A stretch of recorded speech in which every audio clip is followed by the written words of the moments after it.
countrymen, for this talk with you, I propose to divide my discussion. The first is I must read the report of the interagency. Kailangan malaman ninyo na ang lahat na ito ay galing ho sa task force na binuo para lang ito sa COVID. But there are things which are not included here or needs to be expounded more thoroughly.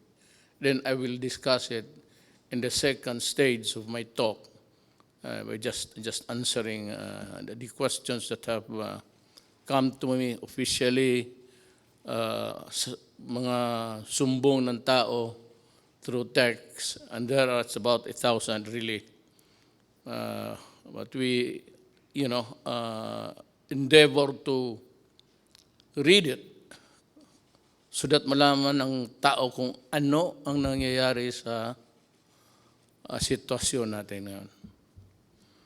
So, basahin ko yung report ng Interagency Task Force for COVID. I'd like to read it slowly so that everybody is put on notice. There is no room for misinterpretation or maybe a double or what you would call, let me look for the word,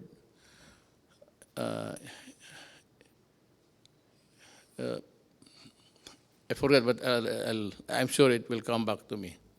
So first, let me read it. Sabi ko para clear lahat. Galing ito sa task force whose actions would govern the behavior of government, pati ako. Ako the president, so it goes to me, then it goes down to the critical persons involved here. And it is Secretary of Defense Lorenzana and Secretary Anyo of the DILG. Then also critical as the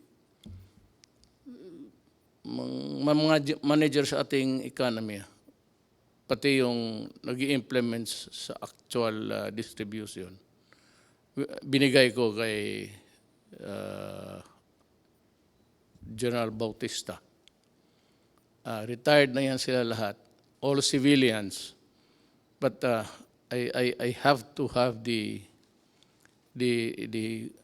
critical mind of a military sa itong pera. Pag marami yan, pati ako kaya ko yung intindihin about the economy. But yung implementasyon at pagpaunawa kung paano ito gawin, I have faith in these three guys, and I would like them to proceed in a manner that they were trained to act and think, and that is a military trained mind.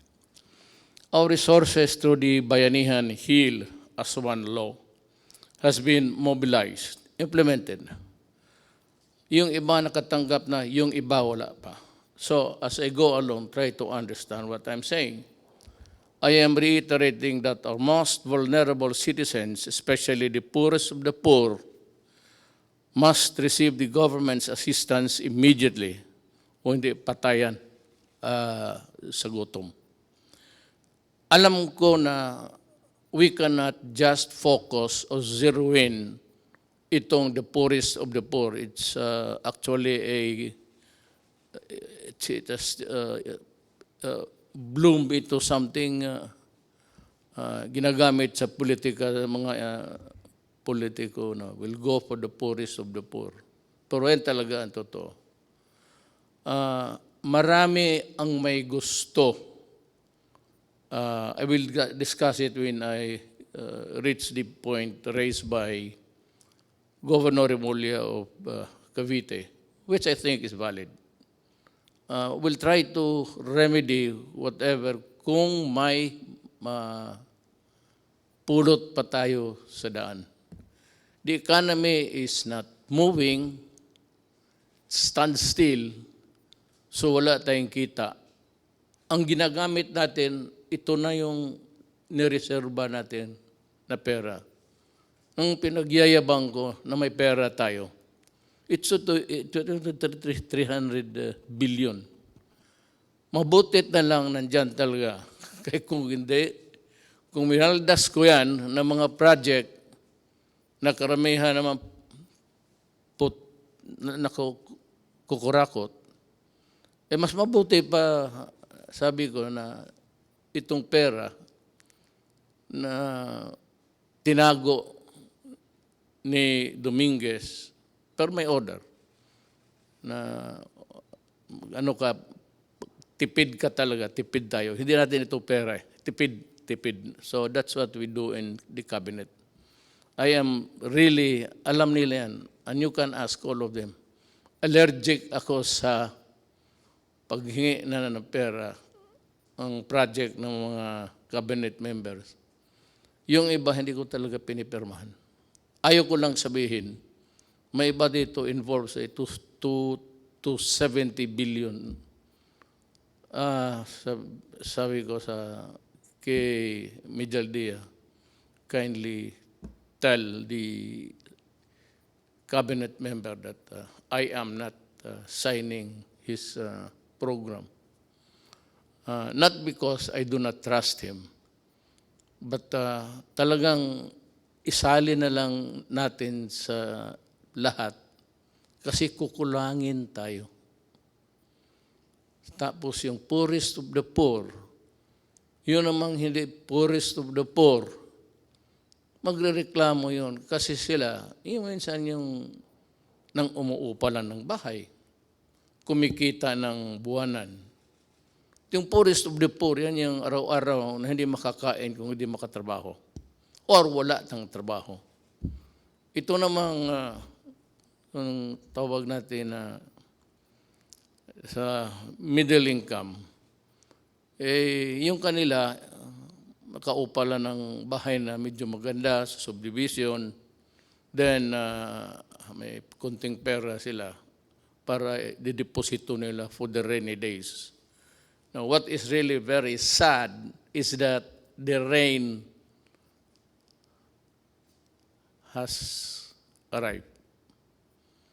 Yung save a penny for a rainy day, dumating sa ating generation. Hindi natin gusto yan. Ayaw kong magkulong ng tao. It gives me nightmares thinking, kaya pumayat. Kasi ako, pag nagising ng gabi, pag umihi ako, hindi ako bumabalik sa kama. Diretso ako sa lounging chair at mag-isip na ako, maabutan ako ng daybreak, magtingin ako sa labas, sa bintana. Paano ko? Sa akin lahat maghiram o the 100 billion pesos for 1 month or the 270 billion pesos for 2 months yan, nakaprogram na as earlier estimated, is not enough. I'm calling on the Secretary of Finance to generate. Magnakaw ka, maghiram ka, wala ang pakialam, i-produce mo yung pera kasi pag naubos na ito,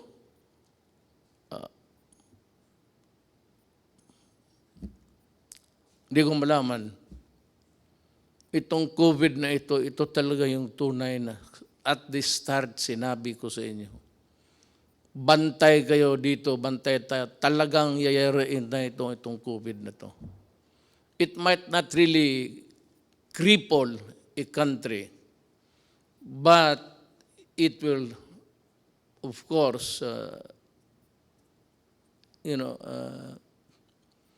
cause a sadness and fear kung paano tayo makaraos dito.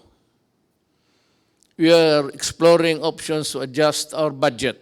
Yung budget na yung earlier na budget, wala pa yung COVID. Sinabi ko, bawasan na lang yung iba or totally ilaglag mo na lang yung project na yan, iligay mo dito kasi ang unahin natin ang tao, ang tiyan. Kasi pag wala nang kinakain, a human being can be violent. Especially makita niya yung mga anak niya wala nang kain, nag-iiyak siya, maghingi ng gobyerno, tapos wala na akong maibigay at maubos yung bigas natin. Parang hindi lang ako, lahat sa buong mundo. Kami yung in charge sa gobyerno. Yun ang problema namin. Problema ko, problema ni Trump, problema ng lahat. Kasi yung economy nila, pareho man tayo lahat. Walang kita. Puro gastos na lang. Wala nang kumikita araw-araw na magbayad ng buwis, magbayad kung ano-ano. That is income for how it would impact on our GDP. Yung GDP is just yung income ng ekonomiya based on the income ng gobyerno. That's what it's all about, actually. So, ang gobyerno kasi cannot print so much money. Hanggang ano lang ang value ng ating economy that is equal to your value, how much money you can print, how many trillion or billions are you allowed. Yan ang economy mo. Hindi mo sabihin na, mas malaki yung iyo kasi mas malaki yung sa Amerika. Sa Amerika naman, may trabaho. Lahat nagbibili ng eroplano, bala, kasi gusto ng gulo. Ang gulo para kumikita. Well, okay, if you look at it that way, well, they want wars to continue so that they will earn, so that yung bala nila, baril nila, yung mga kanyo nila, mga eroplano nila, bumibili tayo para, kagaya nitong atin ngayon, patayin yung Pilipino kasi nagre-rebelde, nagkikidnap, tapos binababoy yung tao, pinuputulan yung ulo, pati mga sundalo ko. Ganon. So that is how it is. Everybody wants war, trouble, because kung wala ng gera, ang kita nitong mga to, these countries, producing the armaments and the lethal things in a inventory sa bodega. Ganon yan. Isipin mo na lang kung wala ng gulo. Sino magbili ng bala? Sino magbili ng baril? Yan ang isi-share ko, yung nalaman ko lang. The little knowledge that I have. I'm sharing it with you. I may need more minutes or hours to talk with you. But at least kung makinig kayo, you'd be able to understand even my paradigm, ang paningin ko sa buhay. At ang paningin ko kung saan ako tatagal. Saan ako pupwesto dito. Once again, I am asking the utmost cooperation of the public in these trying times. Let us see the needs of our poor brothers and sisters who are hit most by the pandemic. You know, lahat tatamaan ito. Kaya sa lahat ng bansa sa mundo, isang order lang, pasok kayo sa bahay, huwag kayong lumabas kung ayaw ninyong mahawa.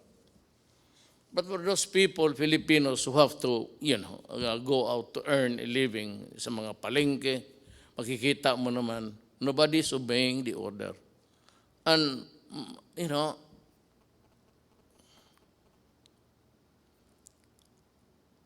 the devil and the deep blue sea ako eh. Paano, ibawal ko, huwag silang magtrabaho, lumabas. Hindi kakain yan. Mabutit na lang nga, hindi na humihingi sa iyo. Pero ngayon, kung talagang higpitan mo, which is really the advice of all governments, lahat ng gobyerno, ito ang sinasabi. Go inside your house and lock it and do not come out until the pandemic is over. When? I do not know. Ano ba bakit ba itong gobyerno na to hindi niya ma-solve? Ikaw, Duterte, lahat naman ng bunganga mo, hindi matakot yung halos in order patay pati isda. Wala kang magawa nito, hindi mo matakot ang COVID is science. Period. The reason why we are ordering you inside the house is also science. Period. Hindi ito kalaban na galing sa it's a goddamn microbe that's crawling all over the world. Sa Amerika, marami na ang patay. Italy, ang France, in one day, or was it Italy? In one day, 500 ang patay. So it's a deadly thing. That is why, huwag kayong lumabas. Kasi, alam mo ito, it's in the air. I hope you were able to see the Japanese expert science, paano mag-transmit. Kung kaharap ka lang ng ganun, dito, less than 10 feet away, then I sneeze, mag-atching, mag-ubo ako. Tapos tinignan nila sa infrared, pinatayin lang yung ilaw, tapos tinignan nila at tapos naglagay sila ng dami. Pag makita natin, nakita ko this morning, early, paano lumilipad yung sumasama sa hangin. Kaya mag-mask kayo. Kasi pag nahigop mo yan, it's in the breath. Lahat naman tayo humihinga. Pag nandiyan ka, less than 10 feet, may hangin, dadalhin yung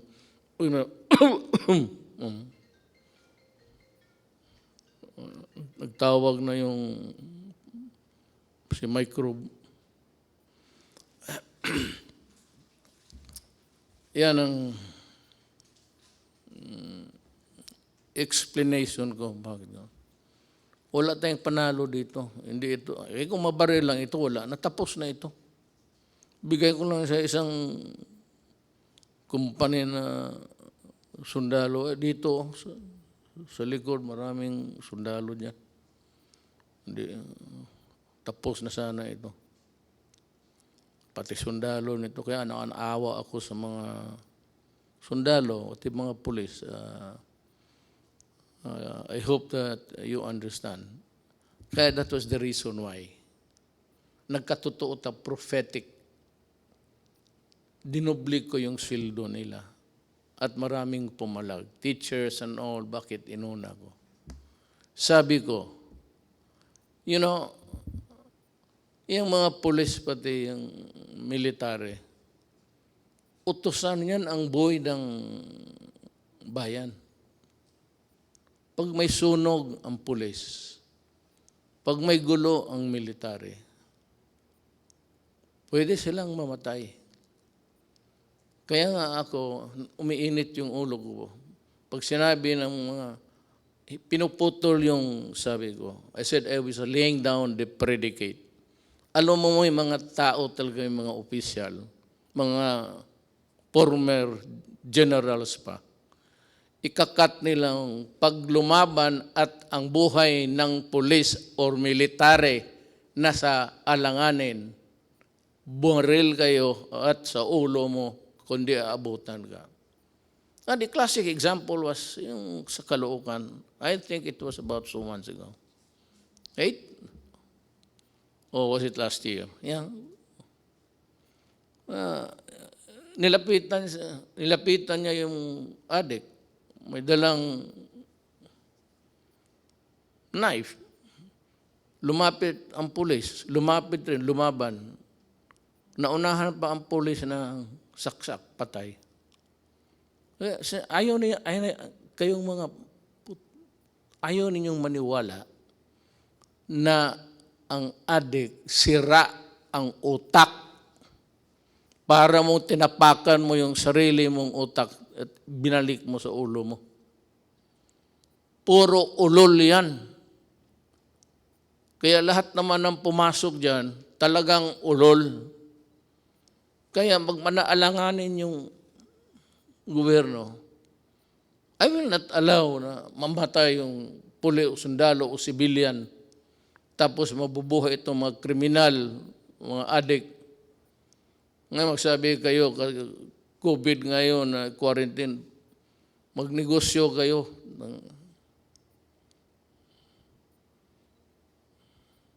Wala nang malagyan eh. Nandiyan naman yung Manila Bay, tapon mo lang. Tataba pang isda dyan, totoo lang. At sasarap. Sinabi ko na sa inyo, huwag. No, ngayon, it's a thing which is, I said, rampaging all throughout our country. And every country for that matter. Huwag ninyong subukan ang gobyerno kasi pati ang gobyerno desperado na. Ako desperado na rin. Sabi ko nga, nakatutok ako sa bintana. Makita ko na lang kaya may tulog ako. Kanina nagising ako mga 3 plus. Pag 2 beses ako before getting to bed, and once, talagang mag-ihi ako 1 beses, umaga. Yung gabi, magising ako.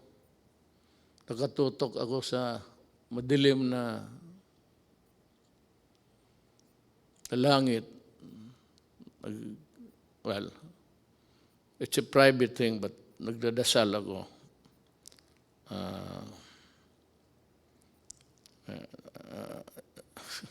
Basta nagdasal ako para sa bayan ko. Kasi yung iba-iba ang Diyos nila eh. My God is the true God. It's only one God. Doon lang ako na, hindi ako nag-ano ng iba.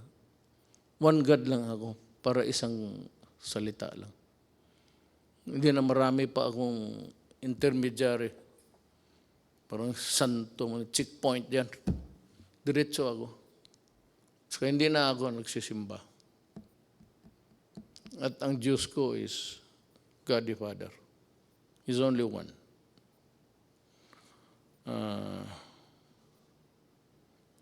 To my fellow, to my brothers and sisters, especially those who have more in life, baka makatulong kayo sa extent ng financial assistance. Kung hindi mo na masyado kailangan at alam mo na may nagugutom, bigay mo na lang para hanggang maubos ang may border yan eh. Tulong mo hanggang dyan lang. Ang gobyerno, ganun. I would like to be honest. Ang 100 billion pesos per month, 300 yun. So, ang 100 billion pesos budget or 270 billion pesos for 2 months as they are estimated. Hindi talaga tatagal yan. It's like water, spring. Ewan ko itong Pasig River, how long it would. But long after wala na tayo, siguro yung Pasig nandyan pa yan. Pero hindi yan kagaya ng ating gobyerno na walang katapusan ang pera. Your money, money ko, money ng mga sinong may deposito sa bangko. Pag ginastos ko yan, mauubos talaga yan. Wala namang kita eh, puro bigay na lang.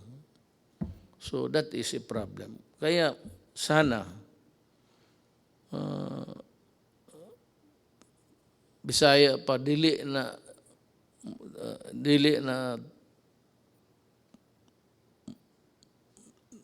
ang tubig mahubas po. Maybe this Pasig would take about 500 years to dry up, but it's not forever. Kaya, ako na, intindihin ninyo ako. Kaya kung may pera lang talaga, hindi ko hawakan yan. It is not my money. Hindi ko naman pwede manakaw. At kung manakaw ko lahat, anong gagawin ko sa pera na yan?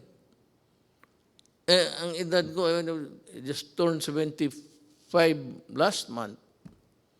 With the remaining years, anuhin ko yan. May I ask itong, sige na, corruption, walang,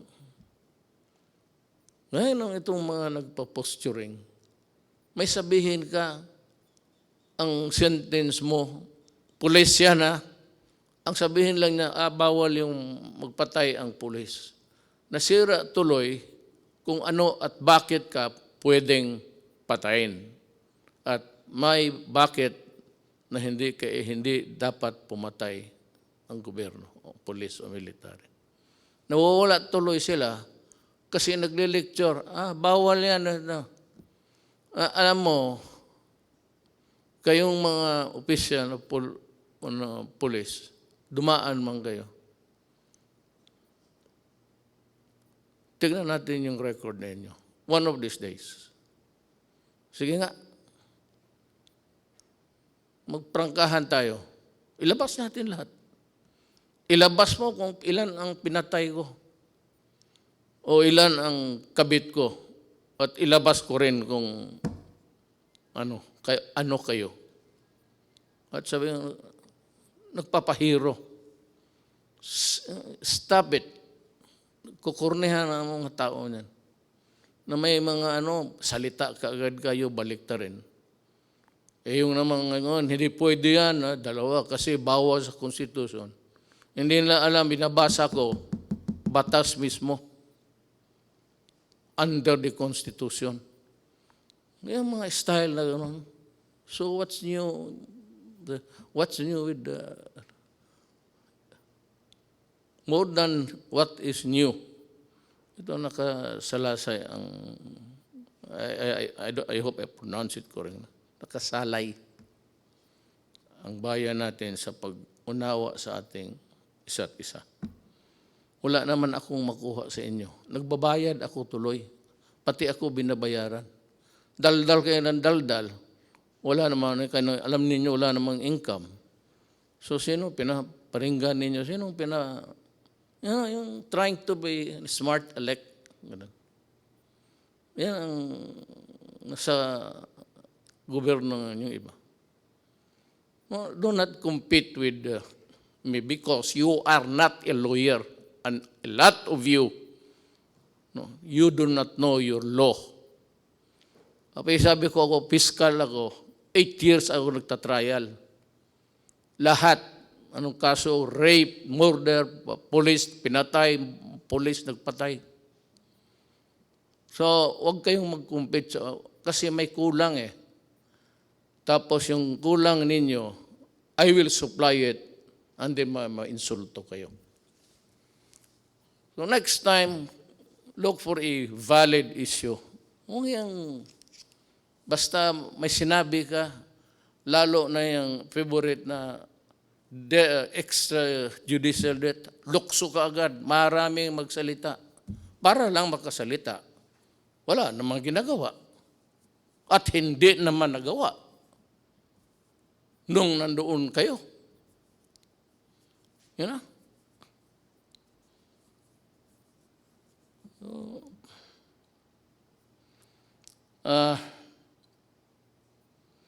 Let us take this problem one at a time. Ngayong itong buwan ay tututok lang tayo dito. Meron yung one ka-program for the next month. Pero kung gamitin ko yan ngayon at wala akong makuha, sa pagdating ng next month, saan kukuha? Sabihin ng Kongreso, binigyan ka na nga namin ng bilyon-bilyon. Yan ang bilyon-bilyon. Ang ginastos ko naman, sabi ko, at yung mga tao na humahawak yan, mga military, ano yan, military na nakita ko, PMAyer na may prinsipyo at so, buwan-buwan lang tayo, ha? We are also trying to perfect this. Kung gusto lang natin, pero ang buhay kasi ganun. Gusto ko bigyan yung poorest of the poor, which is the popular cliche o politician. Nandiyan kami sa inyo ka poorest of the poor. Patignan mo kung nandiyan na sa pwesto. Poorest of the poor. Kayong panahon nila, nakita naman ninyo, anong ginawa? Anong ginawa nila? Nasa gobyerno, itong madadaldal, nasa gobyerno nakita mo. O nagsuporta ng gobyerno na yun. Tignan mo. Ngayon tapos, may marinig ka na ano dito, nagpapaiwan pa na House Duterte, patayin si Duterte. Pato ito si, narinig, mabutit na lang nandyan si Attorney Pamatong. Sabi niya, dyan sa Facebook ba yan? He declared himself that I am the duly elected President of the Republic of the Philippines and I am ordering the military to arrest Duterte and to, sabi ko, tinanong ako ng staff dyan paglas, anong masabi mo sa sinabi ni Pamatong? Sabi ko, tama siya. Tama talaga siya. Sabi niya, siya lang ang he will solve the problem in 3 weeks. Sabi niya, ang military, kailangan arestuhin because nandito ako ready to solve the pandemic that has struck the entire planet Earth and he will solve the problem. Tama. Kung gano'n na siya, tama, I agree. Kung magpunta siya dito, mag-usap kami. Kung ang solusyon niya okay, then sabihin ko sa military na, Adre, tama si Amatong. Alis na ako.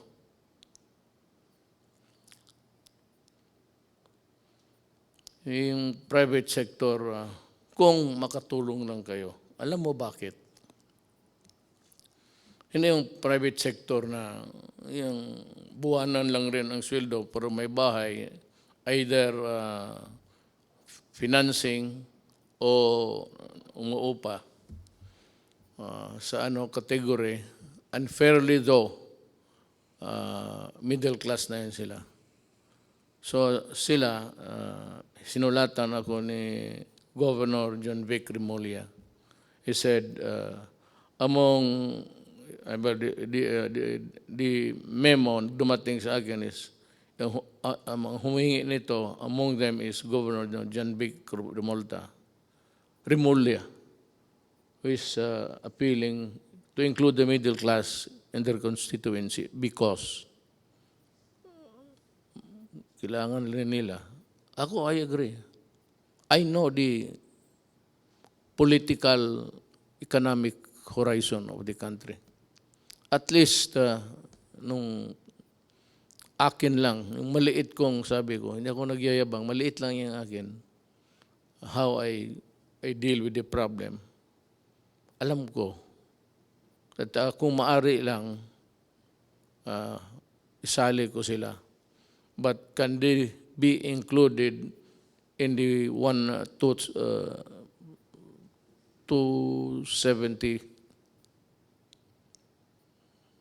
next month? Hindi nga eh. 217, yun yan. 300,000 minus 270. Yan ang maiwan. Kasi, yung sa estimate namin, hindi nga namin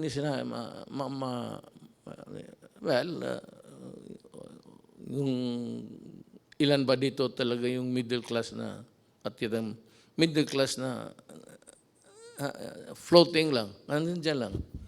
May, just making what's tapos to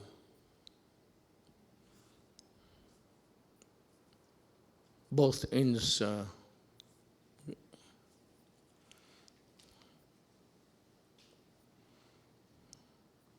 alam mo, ang sagot ko kasi dito, sagutin ko na lang. Ang solusyon nito is vaccine. Walang iba. Unless and until the bright boys, the scientific minds can come up with a vaccine or a previous, sabi nila yung sa malaria. I remember yung tatay ko. May tinamaan ng malaria yun eh. Panahon ng gera. Kita ko siya yung mag-shake para talagang parang addict. Ano yung anti-malaria, I remember. But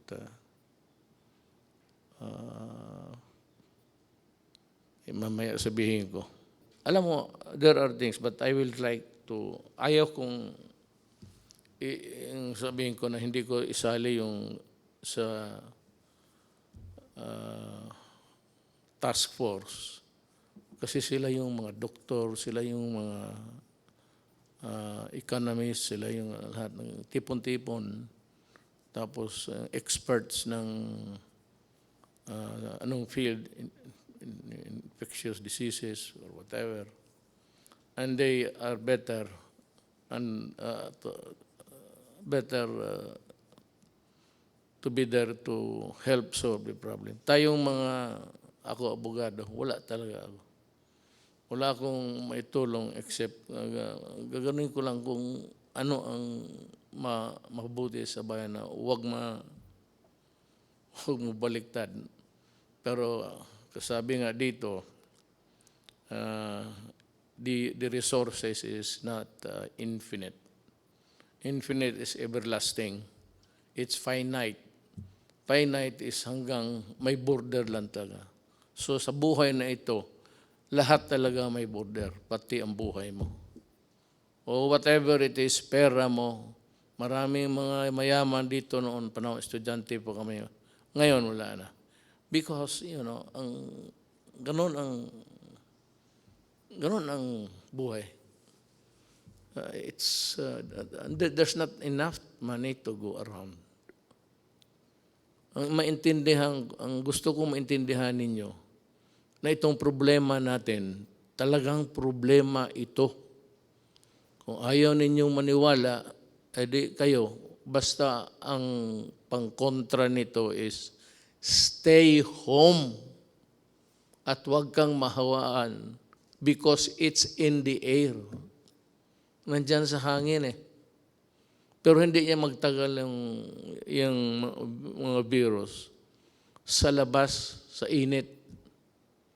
Pero nagko-contaminate yan madalas yung itong sana mapanood ninyo yung experiment ng ginawa ng mga Japanese doctor. At pinalabas doon sa Amerika. Ang Amerika talaga ang nawalop. Maraming patay sa Italy, Spain, France, pati Amerika. Ngayon, bumaba ang patay nila. Pero the prediction is really dire. For as long as there is no vaccine or any medicine that these men of science can think of to put an end to it, we will suffer. Hindi ko alam kung kailan kayo, sabihan ko sa inyo, bahay lang kayo. Hindi ko alam kung kailan ako makahatid ng pagkain sa lahat. Hindi ko alam kung saan ako magkuha ng pera. Hindi ko alam kung ano ang ipagbili ko na kung may magbibili.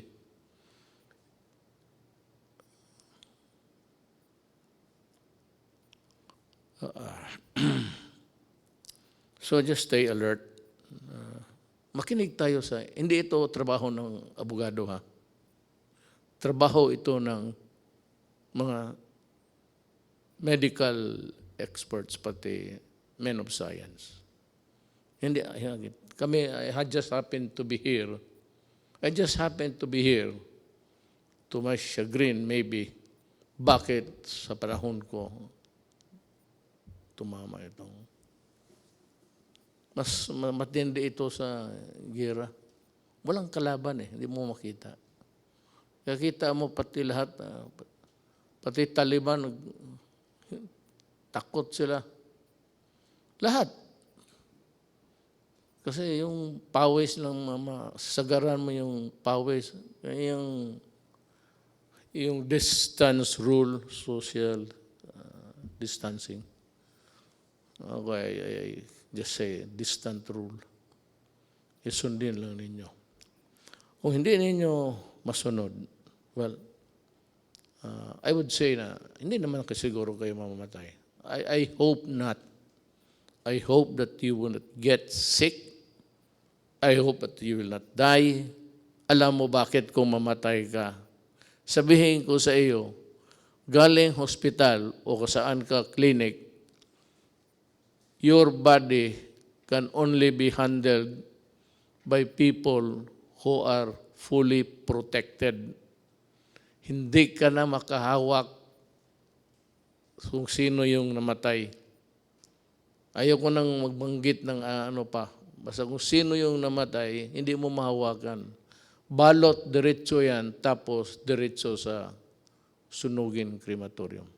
Hindi ka nga makaburol. You will not be allowed na magburol ka ng isang tao na matay sa COVID. Sunog talaga yan. Kaagad. Ora mismo. Hindi mo na makita. Makita mo na lang sa malayo na yan, kinakarga ng punerarya, car, funeral vehicle. Pero hindi ka na makalapit. Baski mayaman o mahirap. You will not be allowed to go near touch whatever it's, wala, diretso na. At walang libing yan. Sunog. Kaya I am forced to say this because dapat ninyong what is really at stake. At ano ang, kung hindi kayo magsunod. And as I have explained, it is like a cadena de amor. Habang may driver mo o magpunta siya sa utusan mo, mahigop niya, bumalik siya sa kotse mo, magsakay yung anak mo, ikaw, makuha mo. Hindi na siya kailangan mag-atching-atching pa. Yung breath niya, yung ginawa niya, nasa kotse, yun.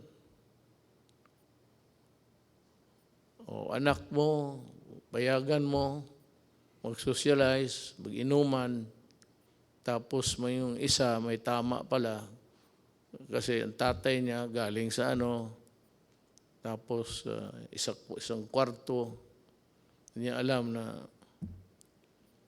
delikado yung enclose, mabuti pa buksan, mag-aircon ka, buksan mo. Ang ko lang yan, kasi yan man sinabi ng Hapon. Ganun ang interpretation ko. Ngayon,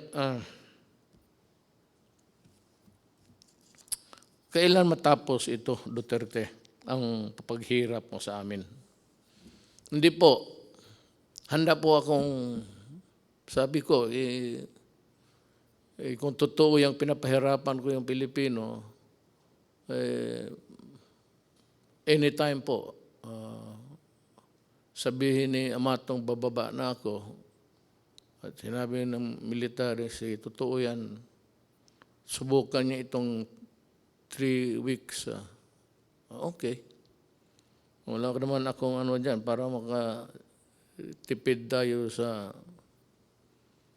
bagay, wala ng burol yan. Hindi yan yung patay mo na tatay, nanay, anak, asawa, na iburol na mag-iyak ka, marang magbisita. Hindi mo nga makita hanggang distansya ka lang. Hindi ka maglapit. Parang robot yung dyan lahat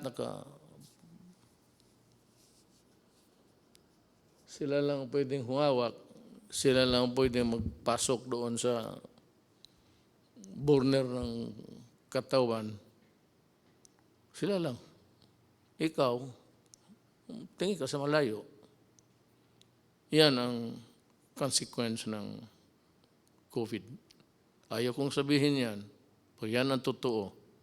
But kung maniwala kayo o hindi, kung ayaw mong maniwala, di magpakamatay ka, makita mo kung saan ka dalhin at papaano ka. You are not even buried. Because you are a dirty carcass, patay. You must be destroyed by burning. Dahil sa COVID. The one single sa atin, COVID. Lahat yan. Yung problema natin sa COVID. Ang anong solusyon? Huwag kang mahawa. Paano po? Huwag kang lumabas ng bahay. Paano ang kain namin? Maghanap ka ng paraan. Pero mag-ano ka lang, basta may mask ka lang. Kaya sinasabi, ako hindi,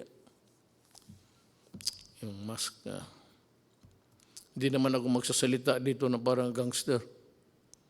Paano ko sabihin sa inyo, ito mo itong to. Matapang daw raw, kaya niya yung COVID. Magipag-usap sa atin. Hindi, risgo ko na yan.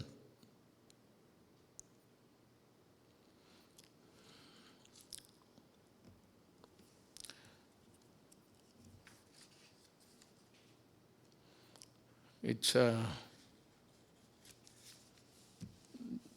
this being the Holy Week, I am calling on the nation to come together this Holy Wednesday afternoon and pay tribute to the indomitable spirit of the Filipino and unite in one prayer to God to fight our common enemy. May dagdag, nag-improve ba tayo? I really do not know. How many died today? I have no, hindi ko alam kasi per ora yan eh. Pero sana, well, ang ano lang nito, God is the only one who can really solve the problem for us. Ang tulong ba sa inyo ay sapat? Kayong poorest of the poor at kayong mga, well, I would say you have to consider us also as poor because yung deposito namin, yung aming pera, may border rin ito, ang bulsa. Hanggang dyan lang ako. Kaya na-discuss ko sa inyo. Pero kung pagkain,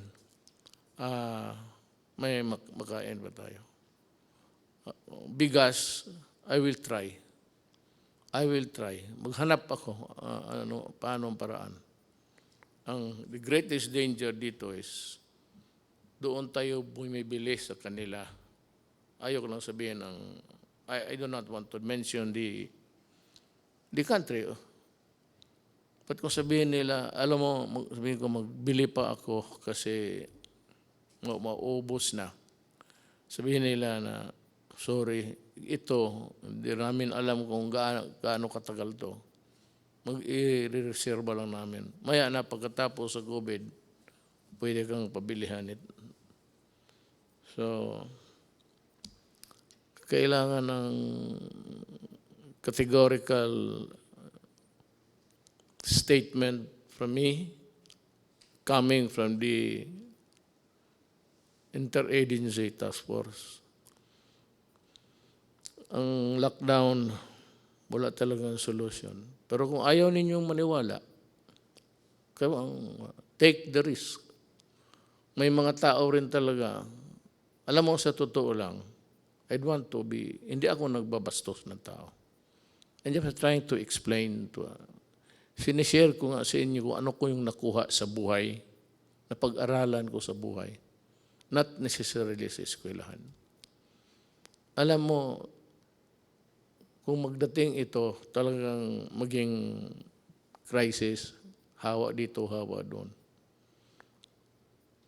Yung SARS, hindi nagtagal, tinignan ko, maraming namatay sa iba.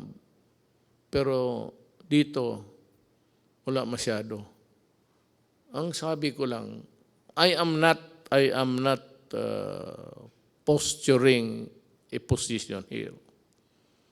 Baka talagang mali ako. At ito namang dependent to look for yung statement na dangling para makapagsalita ang bunganga. Hindi ko, I am not, pero baka yung init something to do with it. I hope, that's just my prayer. There are a lot of people also coming up with that kind of thinking that maybe yung weather, climate, temperate zones, tropical, init, makatulong. So yan ang hiningi ko sa inyo, yung panawagan ko. Be patient at intindihin ninyo kami sa gobyerno. We would appreciate it. Yung ano lang, mag-intindi lang, patient, huwag kayong masyado. Total, kung sabihin ko na talaga na wala na akong magawa, then magplano ka na kung anong gusto mong gawin. When the resources are all exhausted, and the pandemic would claim millions of lives. I hope really, and I pray that it will not. Pero kung ganon, wala na akong magawa. Malapit na. Ilang buwan lang ang reserba natin. Ako handa akong ipagbili yung buong Dewey Boulevard sa gustong mag-reclaim. Bigyan niyo ako ng bigas. I-approve ko yung, kasi hindi ako pumayag na mag-reclaim because reclamation sa Manila Bay would trap is environmentally mag-collapse ang Manila. Tapos there will be I would say, may mga syudad na bago, mga apartments, mga high-rise. But then, the city of Manila, given its lack of yung water treatment o treatment sa waste o wala. So pag kanon ang ginawa mo, patay ang Manila. So sabi ko, kung gusto ninyo, you just wait for 2 more years. Bahala na kayo. Ang susunod sa akin, He will decide for us. Or if I do not reach the finish line, then my successor will do it for you also. Ako, lumalabas ako, hindi naman ako pwedeng ang lahat ng tayo magtago, wala na.